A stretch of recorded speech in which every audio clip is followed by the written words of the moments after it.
Well, maybe you've been watching the news about the invasion of Ukraine and feeling that you should do something, but you don't know how you can best help. Rob Gardenhire from the Oklahoma Center for Nonprofits is with me right now to help sort through some of this noise and potential scammers to discover worthy causes. Rob, welcome to the program. Yeah, thanks, Dave. So let's start off, how do you feel why do you feel your organization is uniquely qualified to help people find nonprofits? Sure. I mean, all the work that we do is about empowering nonprofits to achieve excellence in their mission. But alongside of that is we want to make sure that, donations are so important to all nonprofits in Oklahoma and throughout the world.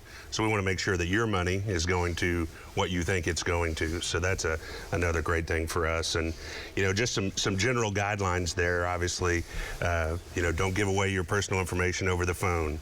If you're going to donate online, use a credit card or mail in a check, because they're not now tapped into your checking account, right? There's some fraud pieces put up on that credit card. Definitely don't click on any links or open any attachments that from someone you don't know. That could be, immediately hacking into your computer.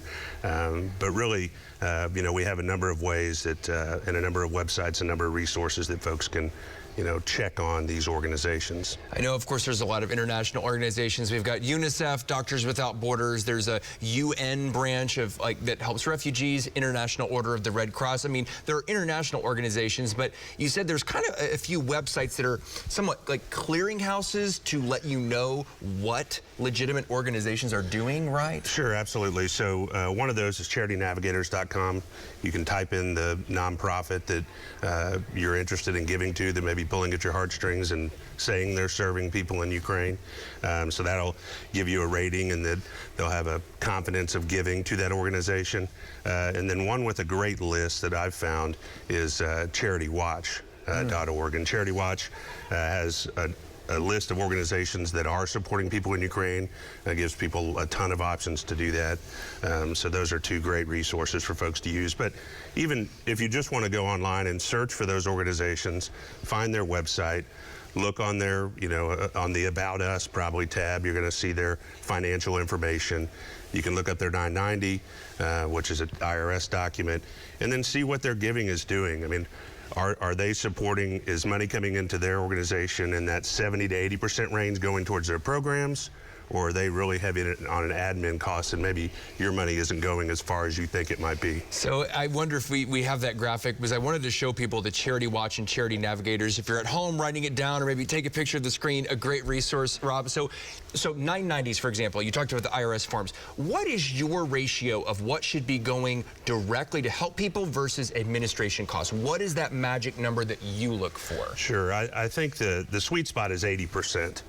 So you want 80%, 80 cents of your dollar you want going to support the work that organization is doing. So if it's providing clothes or food or shelter for anyone in Ukraine or here in Oklahoma. But even in that 70% range, that's really good. So I would say look for that to make sure that 70 cents on the dollar is actually supporting the work of that organization. Anything past that, not necessarily a red flag, but when you really get heavy, maybe if it's in the 30% range, you know that you're really not, you're supporting someone's job much more than you're supporting the work that they do. So if folks get an email or maybe get a Facebook post or a Facebook page shared, how would you recommend someone go from there? Because, so if you're talking about some of these organizations, how do you research? Like, do they have an address? Do they have a phone number? We need to really be doing our research. Sure, yeah, and I think, and Facebook is tough because a lot of organizations, smaller organizations especially, and thanks for bringing that up, they may not have websites right now, but you can, I don't want to say there are no small organizations helping people in Ukraine, because there are, but you can bet that, do they have a presence in Ukraine? Are they big enough to actually do that? So most with a website and the forms that I'm talking about, listing their board members, putting their financials online, those are going to be the ones that are a little more trusted. And yes, you can trust a click on Facebook, but then I would do my research on the side. In terms of Oklahoma donors and Oklahoma nonprofits, do you get the sense that people and donors and nonprofits want to do something and may be getting in the game here, more involved in a more involved way soon? No, I think so. Oklahomans we have a very philanthropic community throughout the state, and people love to give and support things that they've always supported or causes that are important to them now. And Ukraine is, and the people of Ukraine are certainly in need. And so, yeah, I think that Oklahomans will step up to the plate like they normally do.